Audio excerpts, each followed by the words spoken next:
Hey, good evening everybody. Here's Burton's Middle Class Review. It's the last review for October 2018. I've been a bit sick this week, so I'll do my best. Hope you're all having or have had a good weekend. I was looking at what I do and wealthy people do when they're buying cars in the last review, and some people have asked me, well, what cars would you recommend now if they were buying a late model car? Okay, so I'll just get straight to it. I'll be looking at small cars first, so just city cars. I personally recommend the Kia Rio S. That's the base model, 6-speed manual or 4-speed auto.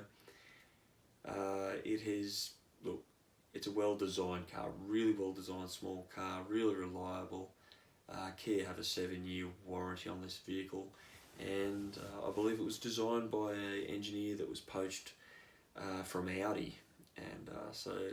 And the suspension was also locally tuned here in Australia, so definitely small car suited to our conditions.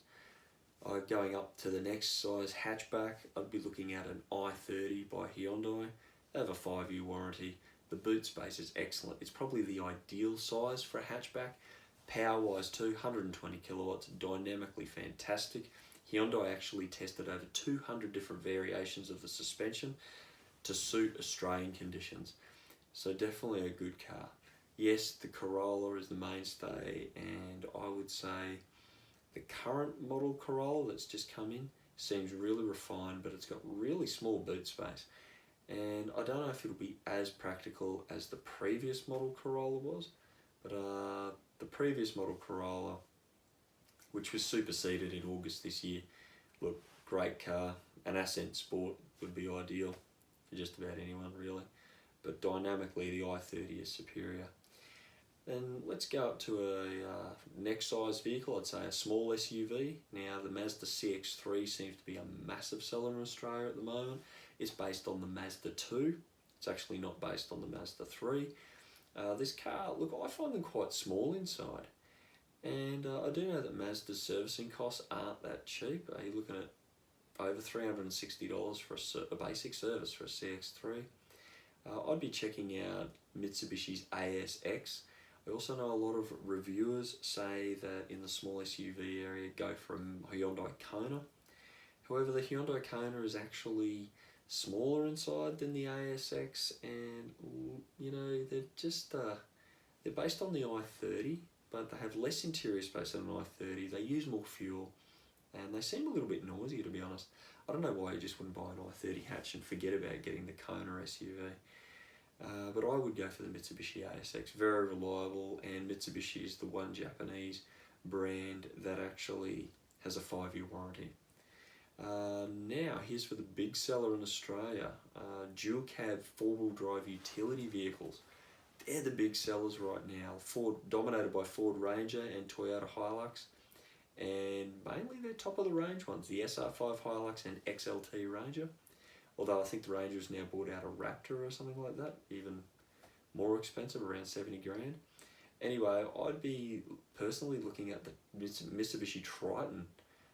Mitsubishi Triton dual cab is significantly cheaper to purchase than these other vehicles.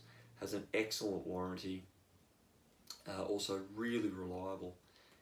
And I know that the Mitsubishi doesn't have any problems with diesel particulate filters like a couple of brands do at the moment, where you know the filters clogging up and they're having to take the vehicles into the dealerships. Some of the problems people are finding with other competitors' vehicles, or one in particular, is the vehicle is chewing a lot more fuel, and so just because of a diesel particulate filter problem. So I would be checking out the Mitsubishi Triton Turbo Diesel dual cab. Look, you can get one under $40,000 in pretty good spec, like a GLS. I think is probably around the 38,000 mark. You could get a deal you buy one of them for. So very reasonable vehicle and quite reliable. Anyway, I hope that helps you somewhat, and this is coming from someone with experience, over a decade experience in the car rental industry, and we see all different types of brands. So I hope that does help, and I'm not paid by any of these brands to recommend any. I do know that a lot of reviewers will push people towards certain brands. However, we do know that car reviewers are often, their newspapers that they work for and magazines are actually, they're supported by the advertising from a lot of car dealers, so they need to make certain dealers, car manufacturers happy so that they will advertise in their car magazine or their newspaper where the reviews are printed. So they do often say nice things to people who show them the cash. So this is just my humble, biased opinion from my own experience. Anyway, have a great weekend and stay awesome.